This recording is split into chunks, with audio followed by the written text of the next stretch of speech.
Yun yung mga parlin na tawag nila, or sheaf parlin. Yan yung mahawak sa structure ng bubong. In the olden times, no, in the olden times it's wooden structure. Pero ngayon dahil nga mahigpit ng pinagbabawal yung pagputol ng mga puno, so kaya ang dami na uhuling illegal logger, no, minahalan nila yung kahoy. Kaya mas mura na bumili ka ng mga bakal ngayon kaysa sa kahoy, kasi yung kahoy, alam naman natin na nagiging sanhiya ng pagkaubos ng bundok natin, ng gubat. Kaya nagkakaroon ng climate change. So, tignan mo, lalaki ng kakagaya nito. Ito luma na to, 1970s pa to. Ito yung mga hardwood dati, ginagawang furniture. Kaya buhay pa yun, buhay na buhay pa siya.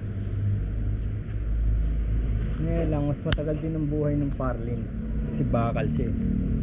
Kaya mas mura yun. Yung mga parlins na yun, nasa ano lang yun, 500 something lang yun. Hindi 500, parang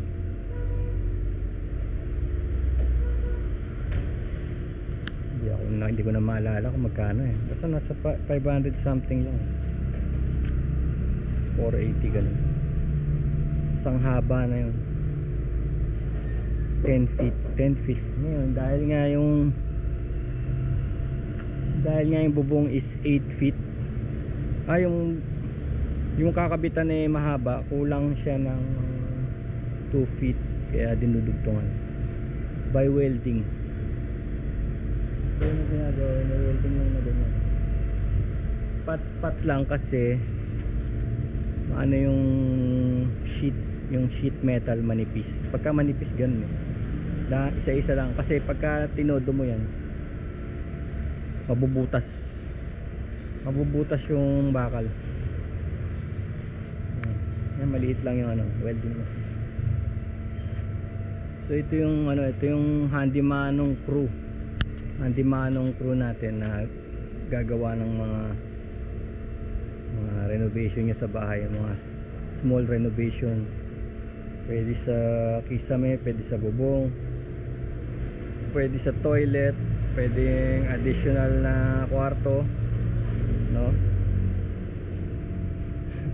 Gumagamit tayo ng concrete plywood over there. Kaya mga drainage system bahay,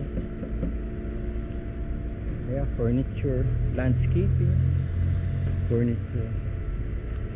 Bali ang kailangan kasi namin doon sa roof na yun is 12.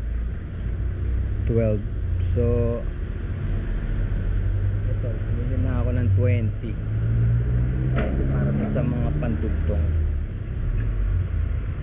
Pero tansya na is sobra to na mga 5. Pero anyway, handy manong naman ako dito, so ito yung gamitin yan sa mga art, diba? So kami lang gumagawa nito. Ito sa mga gate, kailangan ng gate or lamp stand, o ito garage. Ang gagawa yan pag meron kang mga gamit.